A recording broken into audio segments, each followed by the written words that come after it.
안녕하세요. 주식 전한 남자입니다. 트럼프가 중국 제품에 10% 추가 관세를 예고하면서 미국의 빅테크 기업들이 눈치를 보고 있습니다. IT 분야에서 중국은 도저히 포기할 수가 없는 시장인데 대표적으로 애플, 매출 비중도 거의 절반, 그리고 부품 협력사의 절반 이상도 중국에 있죠. 그러니까 지금 애플 CEO인 팀 쿡이 부지런히 중국과 접촉해서 논의 중입니다. 저번 주에는 중국 상무부장하고도 미팅을 했는데 엔비디아도 마찬가지입니다. 엔비디아 부사장이 어제 중국 상무부, 국제무역 담판 대표와 베이징에서 만나서 중국 파트너들과 소통, 강화를 하겠다. 중국 디지털 경제 발전에 적극 참여하겠다. 이렇게 말하면서 파트너십 관리에 나섰습니다. 미국 정부가 중국으로 최첨단 AI 반도체 수출을 금지했기 때문에 엔비디아도 주력인 H200이 아니라 사양이 낮은 버전만 팔 수밖에 없는데 그래도 중국에서 120억 달러 매출이 예상되죠. 대선 이후 트럼프 눈치 보기 들어간 빅테크 기업들인데 여기서 테슬라 최대 공장도 중국에서 운영 중인 일론 머스크가 완충 역할을 해줄지 아니면 탈 트럼프의 선봉이 될지 지켜보는 상황이에요. 국내 투자자도 마찬가지죠.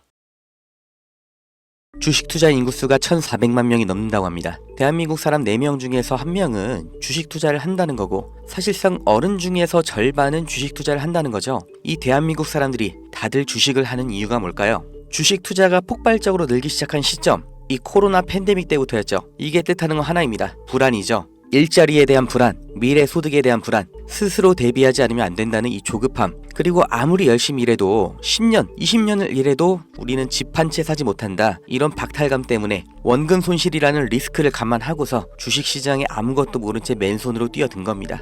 다들 노력은 했다고 생각하죠. 종목 분석 보고 차트 공부도 해보고 잘 몰라도 억지로 재무제표 찾아보면서 한 글자라도 더 눈에 넣고 머리에 담고 다들 이렇게 열심히 주식 투자하는데 막상 주변을 보면 주식 투자에 성공했다는 사람 보신 적이 있으신가요? 아마 지인 중에 서울대 갔다는 사람, 사법고시 합격했다는 사람, 이런 사람보다도 더 희귀한 게 주식 투자에 성공한 사람일 겁니다. 그런데 이상하다고 생각한 적 없으세요? 왜 투자인데 공부를 하고 들어갔는데 성공할 확률은 실제 투자나 자영업이 아니라 복권 당첨에 더 가까울까요?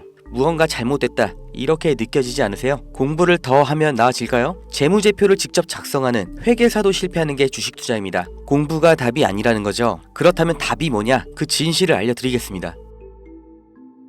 구독자님들, 노력을 안 해서 공부가 부족해서 내가 욕심을 크게 부려서 그래서 주식 투자에 실패한 게 아니에요. 잘못을 해서 실패한 게 아니란 말이에요. 애초에 우리는 속고 있었어요. 이길 수가 없는 싸움판에 맨몸으로 내던져져서 나보다 강하고 무기도 갖고 있고 심지어 이 싸움을 준비하고 있던 누군가와 싸워야 했습니다. 이길 리가 없죠. 한두 명의 운 좋은 사람, 특별한 재능이 있는 그런 사람이 아니라 모든 사람이 다 희생자였을 뿐이에요. 그 범죄자가 누구냐? 코스피, 코스닥입니다. 우리가 아무리 공부하고 좋은 기업을 발굴하고 분석해도 장기 투자를 해도 의미가 없습니다. 이 물적 분할, 기업의 유망한 부분을 찢어서 새 회사로 다시 상장하는 거예요.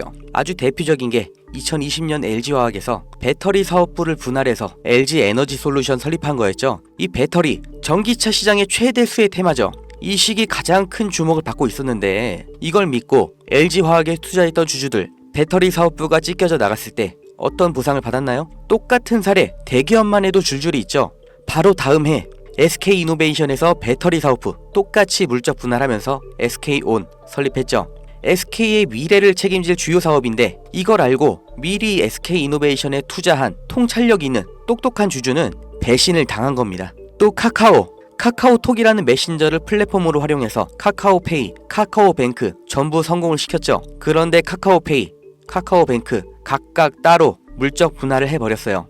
카카오의 주주들은 뭐가 된 거죠? 내가 갖고 있는 주식에서 가장 중요한 부분이 그냥 찢겨져 나간 거예요. 손해는 개미가 봤죠. 오너는 손해를 봤나요? 전혀 아니죠. 10,000원짜리 한 장이었던 게 1,000원짜리 10장이 됐을 뿐이에요. 오히려 나눠먹기, 돌려쓰기 더 편해진 거죠. 일반 주주들, 개미들만 일방적으로 당하는 겁니다. 어떻게 이렇게 뻔뻔하게 할 수가 있어요? 미국에서 이런 짓 하면 박살납니다. 미국 세법에 섹션 355라는 게 있습니다. 물적 분할의 조건을 다른 거예요. 여기 써있죠. 디스트리뷰션, 분할, 스탁, 주식과 증권을 나눌 때, 분할을 할 때 어떻게 해야 되냐? 실질적인 사업 목적이 따로 있어야 되고 최소 5년 이상 독립적으로 운영을 하고 있었어야 되고 자회사 80% 이상의 통제권을 갖고 있어야 되고 분할된 주식도 기존 주주들에게 공정하게 분배를 해야 된다. 이런 여러 가지 조건을 다 만족해야 돼요. 이걸 무시하고 그냥 물적 분할을 하면 바로 엄청난 세금 폭탄이 날아옵니다. 사실상 벌금을 내라는 거예요. 그러니까 미국의 기업들은 물적 분할할 때 아주 철저하게 기준에 맞춰서 하죠. 미국의 대표적인 기업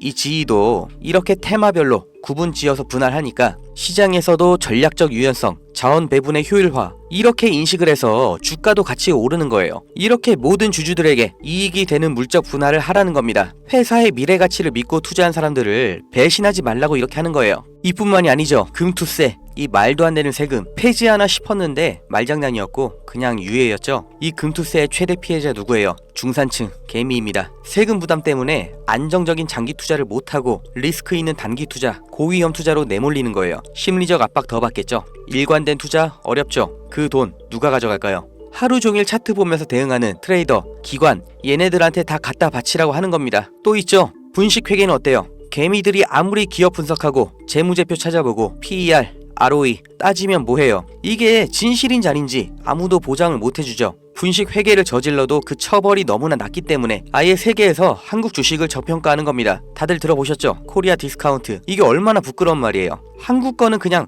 낮춰본다는 거예요. 미국에서 엔론 사태 벌어졌을 때는 CEO가 24년형, 우리나라에서 대우 사태 때는 형 집행정지, 대통령 특별사면, 대한민국의 모든 상장 기업에 세력이 안 붙은 종목이 없다고 하죠. 저라도 돈이 많으면 주식으로 이렇게 장난치겠어요. 무조건 이기는 게임이잖아요. 있는 사람, 가진 사람들끼리 알아서 판 짜서 해먹고 개미들은 아무리 노력해도 결국 당할 수밖에 없는 이 불합리한 콜로세움, 이게 코스피, 코스닥의 정체입니다. 이 짜여진 판에서 개미가 혼자 준비해봤자 그냥 먹잇감이에요. 그럼 우리는 어떻게 해야 되냐? 그 답을 알려드리겠습니다. 들어오세요. 트럼프가 당선 확정되고 제가 무슨 주식을 샀는지, 환율이 1450원 찍으면 제가 무슨 종목 들어갈 건지 이 안에서 다 보여드립니다. 증명은 제가 할 거고 눈으로 보시고 따라오시면 됩니다. 종목 빼가는 유료방 업자인지 구독자님 맞는지 문자로 확인만 할 거고요. 유료 아닙니다. 대가 없습니다. 가입 이런 거 절대 없어요. 그냥 여기 모이세요. 2290-8285 여기로 문자, 아파트 이렇게 남겨주시면 됩니다.